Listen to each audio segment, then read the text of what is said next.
Hello दोस्तों, कैसे हो आप सब। आई होप सब बढ़िया चल रहा होगा। सो एक इंपॉर्टेंट इन्फॉर्मेशन है जो मैं आपके साथ शेयर करना चाहता हूँ regarding the negative marking at inter level and at final level. ठीक है जी। इंटर लेवल पे हमारा जो न्यू स्कीम में 6 पेपर होने वाले हैं, पहले 8 थे। पहले क्या चीज़ था जो अभी करंट सिचुएशन थी इंटर पे, ये क्या था, partially object and partially subjective in select papers. कुछ पेपर्स के अंदर 30% MCQs थे एंड 70% डिस्क्रिप्टिव था, राइट नाउ।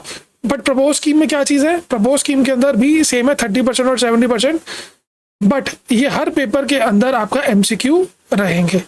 ठीक है जी। MCQ दोनों स्कीम में थे, करंट में भी और न्यू में भी। बट नेगेटिव मार्किंग के बारे में क्या बोला गया है, करंट स्कीम में जो भी चल रहा था उसके अंदर कोई भी हमारी नेगेटिव मार्किंग नहीं होती थी।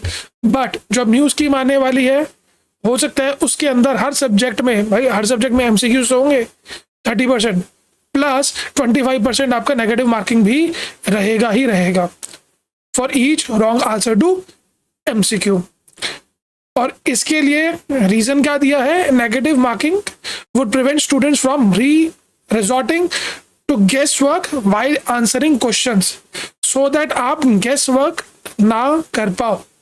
ठीक है, आपको आंसर पता होना चाहिए, जो आप पढ़कर आए वो आप रिकॉल होना चाहिए, वही आंसर आपको लिखना है। गेस वर्क नहीं चलेगा, मतलब याद होना चाहिए वो चीज़ आपको। चाहे वो फॉर एग्जांपल लॉ के अंदर हम लिमिट पढ़ते थे, कंडीशंस पढ़ते थे, प्रोविजंस पढ़ते थे, या ऑडिट के अंदर चीज़ें ऐसी आती थी, तो आपको एग्जैक्ट आंसर पता होगा।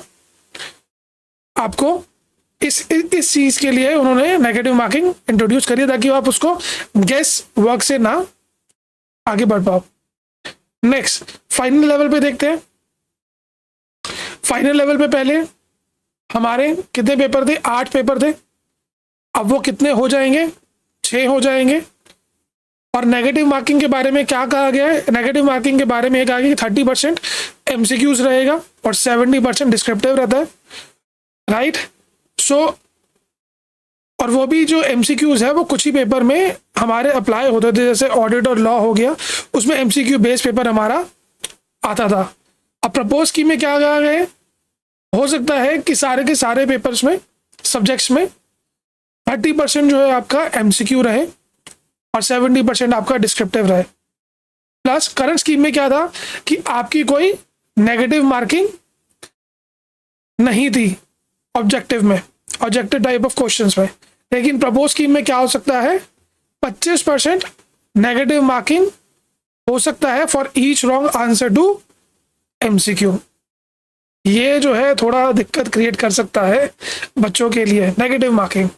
सो इसका थोड़ा ध्यान रखना, चीज़ों को जब आप पढ़ोगे कोशिश करना पेपर में रिकॉल हो जाए। इसका भी रीज़न क्या दिया गया है, negative marking would prevent students from resorting to guess work while answering questions.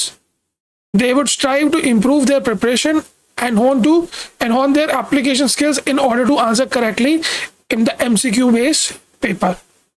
So इस चीज़ का ध्यान रखना MCQs करते टाइम। ठीक है जी।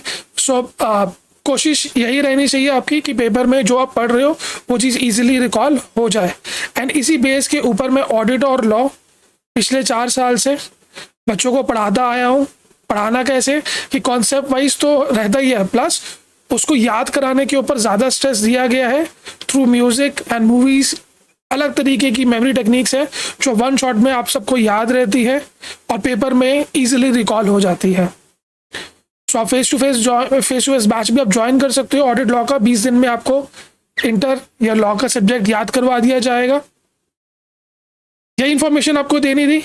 ऑल द वेरी बेस्ट, मिलते हैं नेक्स्ट वीडियो में।